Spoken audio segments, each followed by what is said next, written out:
This is the most fun kind of stuff to ride around in. Yeah? It's just us. There's no traffic, just tight woods and us and the soft forest floor. Yeah. Shredding around. This is outstanding. Look at this. Look at this. Get it.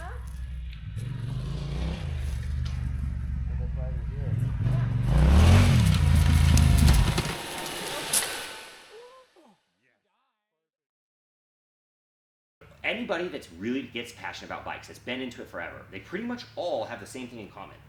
They love to go big, far, awesome miles. And guys that really ride know the feeling of riding a big, hard, crazy day and crossing a state line while the sun's setting, pulling into a town you've never seen.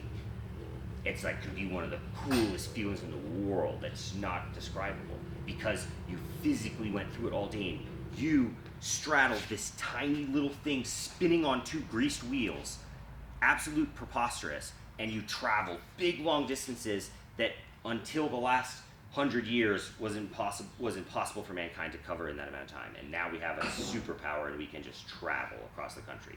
And this is the lightest, most versatile way of doing it. And it also provides this incredible experience the whole time. We're not trying to attain anything. I talk about these trips and people see videos of me riding wheelies through Tijuana in Mexico and stuff. And it's like, you don't have to be crazy. You just have to be crazy compared to your own perspective. You have to push yourself outside of your comfort zone. And that has nothing to do with anyone else's skill or how hard or how far they're riding or how fast they're riding. Fast riding is the biggest waste of time in the world. If you ever go on a big trip and you got some really fast guys, they're always right there. Whenever I'm a fast guy and I get out in front of everyone and I just cook dangerously around corners on pavement or on dirt for like 10, 20, 30 minutes. And then you like stop and I'm like, oh, I'm gonna smoke a joint real quick and chill and wait for these guys to catch up. The slowest fucking dude is 1 minute behind you. Going fast is only for yourself. We're not getting anywhere, it doesn't matter. I really like to have meetings and talk about really high motorcycle statistics that I've learned. It's tons of time user error and avoidable, and there's just certain scenarios in traffic and in times that are very common, such as being in a turning lane with oncoming traffic and how to not be blinded by cars through intersections. And there's all this. I can give motorcycle safety courses basically, but I can narrow it down to a pretty short thing. When we have pre-ride meetings, I talk about stuff. I can pull out a whiteboard and give like a half an hour and teach a whole lot of very avoidable motorcycle safety things. We try to not be super structured and blueprint because that's what adventure is. You want to be sitting on the curb of a road like in the hot middle of the day and we don't know where we're going to stay that night or how we're going to fix some problem. And you have to be able to sit in that. Because that is the adventure. That is the cool part later, the cool part of the story. Riding into camp at midnight because you had some crazy problem with a bike that you fixed with epoxy. And when everyone's out there and it's night and you're worried and it's getting cold and one dude's working on the bike and everyone's hanging out, that's the golden moment of the whole trip. And I will preface that before a ride to people to try to remind them that we're going out here to see what is out there. We don't have any we just have guidelines of where we want to go and do, but we're not trying to be anywhere and do anything either. We're trying to go big and far and awesome, and at the same time we have nowhere to be. We're just being there to be out of this town around the next corner. If we break down in the next town, you should still be stoked that like we're like out here for this moment. Like I almost love when someone has a flat tire breakdown and I'm like, sweet, like I want to go lay in the bar ditch and watch these guys talk and work on stuff. Do you know what I mean? Like yeah. That's the golden part, and that's the part that if you figure out how to make that flip in your head, you can make it extra golden. But that's the part where it's like the trial period where most people fail. Like a lot of people their anxiety starts going up. They start like getting all panicky. Like what are we gonna do? We were on this ride and a guy's bike started overheating and he was panicking. He was like, how am I gonna, we were 2 hours from here down a dirt road. And he felt like we were out and exposed and my wife can't pull the trailer up this dirt road and I'm gonna have to run on the back or something. He's like freaking out how we're gonna solve this problem. He had an air bubble in his coolant. We topped it off with some water out of a Camelback. I had him back on the road in 10 minutes. And we finished the whole adventure. His bike never had another problem. But he immediately went scared to death. And I tried it. That's one of the big things to teach me was like, you could be in the moment. Of course, like everything is like way better. Nope. I think the slave cylinder is failed. Okay, we don't have to watch this now, and we can go do whatever you want.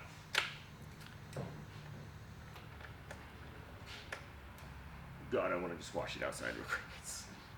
Who cares? Overcoming internal fears. Adventure isn't found in comfort or safety, and you gain a portion, every life experience gains you a portion of a new perspective. And that's what we're chasing, is fresh and new perspectives. Hopefully, on big expeditions, you're using the entire thing as some sort of catalyst for some change in your life. And you're saying, after this trip, like, I'm going to let this go on this trip, or give up this habit or something, and you use it as a growing point in your life. They're my three, which is a hard thing to share with people, but they're my three favorite places I've found in 15 years of adventuring the Four Corner States.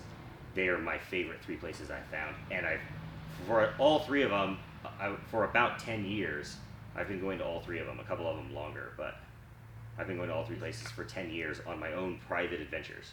Like the Toltec Gorge, the description of that, of the hike through the gorge, that was a huge transformative period in my life. I was like going through a bunch of crap. I was out there all by myself. I had been out there multiple times.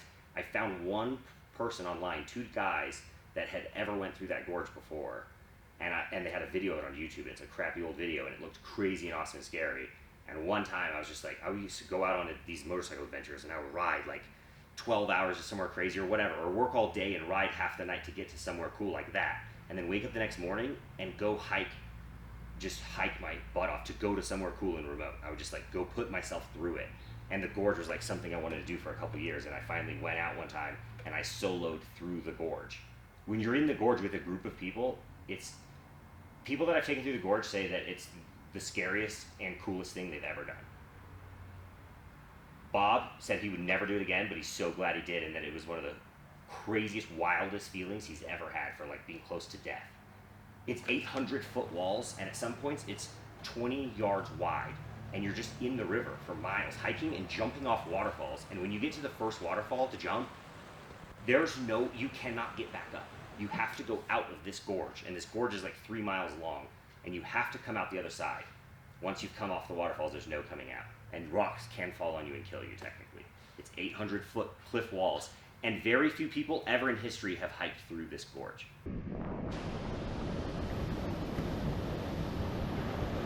Woo! Yeah, buddy! Woo!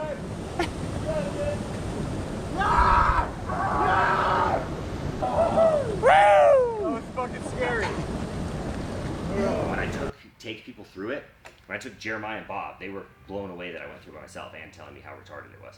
But when I came through, after the experience, the trials and the fear and all the stuff coming through this whole gorge, when you come out, it's like a rebirth parable. You climb this straight up ascent to freedom, and you're getting out of the gorge, but that's like a crazy steep scramble through bushwhacky stuff.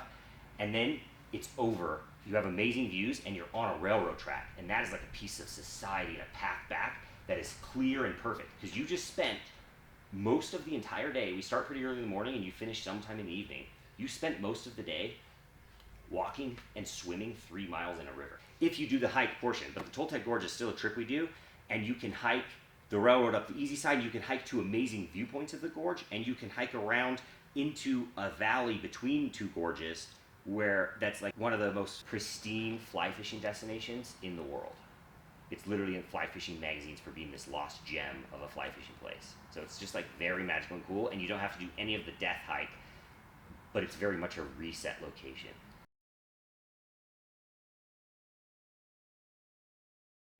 What's the human condition? That you're either always expanding and growing and going up, or you're endlessly going down. Anything less than doing your best in life all the way around is dismal. Anything less than trying your best and learning every day waking up every day and trying to do better than the day before, anything less than that is a dismal downhill spiral, basically. You're either going up or you're going down. And adventure makes everybody excited. It's like there's this book, Wild at Heart, that talks all about how something we don't understand, that we're made in the image of God or whatever we are, that we all have a giant thirst for like adventure and being safe. Like everybody, it's adventure. The word adventure, everybody loves. Adventure movie, adventure. The word adventure, everybody knows what that is. For people that want to go to Baja, you don't have to go on a trip with us beforehand. I just have to know that you're experienced and can handle it. I have to talk to you and decide what kind of trip you can handle. A lot of people like Big Bend as a stepping stone to Baja. They feel like it gives them some more confidence.